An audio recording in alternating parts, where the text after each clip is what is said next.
La vacanza su Marte o sulla Luna potrebbe non essere solo un'idea fantascientifica. Il Dipartimento di Ingegneria Chimica dei Materiali dell'Università di Cagliari ha messo a punto un progetto di ricerca denominato COSMIC, acronimo di Combustion Synthesis Under Microgravity Conditions, con l'obiettivo di consentire all'uomo, una volta sbarcato sulla Luna o su Marte, di utilizzare le risorse reperibili direttamente sul posto. Il progetto COSMIC però ha un obiettivo, in particolare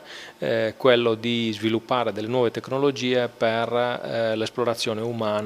dello spazio e quindi in specifico di Luna e Marte. Il progetto COSMIC rappresenta sicuramente un importante traguardo per l'Ateneo di Cagliari, che si pone come capofila per la ricerca. L'Università di Cagliari, in particolare il gruppo coordinato dal sottoscritto, ha da tempo e svolge da tempo un'attività nel settore dello studio di processi e fenomeni che avvengono in condizioni di assenza di gravità. In particolare il sottoscritto è stato nel passato coordinatore di un progetto europeo che aveva come obiettivo quello di studiare come le reazioni autopropaganti ad alta temperatura fossero in una qualche maniera influenzate dalla gravità. Quindi c'è una storia dietro, una storia legata al fatto che l'Università di Cagliari ha una sua leadership a livello europeo nel settore. Sfruttando, diciamo così, questo tipo di competenze maturate nel passato, siamo riusciti a convincere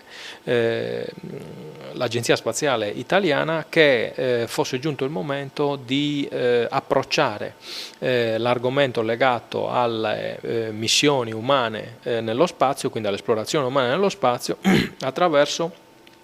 l'approfondimento e lo sviluppo di nuove tecnologie che avessero questo obiettivo, e questo è il motivo che ci ha consentito di coagulare intorno a noi tutta una serie di soggetti pubblici e privati che ci hanno consentito appunto di raggiungere come obiettivo primario la sottomissione di un brevetto congiunto Università di Cagliari e Agenzia Spaziale Italiana lo scorso luglio. Il viaggio nello spazio diviene sempre più possibile. Una parte delle strutture e delle conoscenze è stata realizzata, ma per poter finalmente sbarcare sulla Luna e Marte manca ancora qualcosa. Mancano tante cose, come facile immaginare. Il brevetto evidentemente che rappresenta un punto di partenza. Ciò che manca sostanzialmente è da un lato la validazione di questa sperimentazione eventualmente sia su volo suborbitale sia su stazione spaziale. Manca per esempio, e speriamo di poterlo realizzare nel 2011 nell'ambito di un progetto più ampio a livello italiano, manca per esempio, dicevo, la realizzazione di quelle che vengono definite in gergo tecnico nel settore i breadboard terrestri, cioè manca la realizzazione sulla Terra di un'apparecchiatura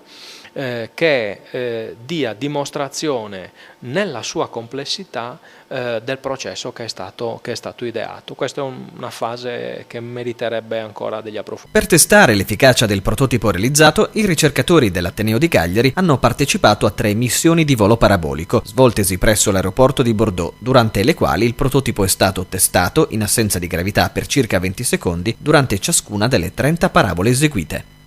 Io e Gianluca eravamo, diciamo così, gli esecutori materiali degli esperimenti, cioè coloro che dovevano dare il via alle reazioni di sintesi autopropagante ad alta temperatura per poter ottenere in assenza di gravità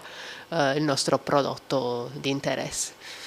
Il lavoro di ricerca è sicuramente un lavoro complesso, frutto delle esperienze e della sapienza di più ricercatori. Lo scopo è era quello di validare una parte di un processo più ampio, un processo che abbiamo potuto brevettare nel luglio scorso. La parte che dovevamo validare era proprio la possibilità di ottenere certi materiali in condizioni di gravità ridotta, perché fino prima dei voli parabolici avevamo lavorato solo in condizioni di gravità terrestre, ovviamente,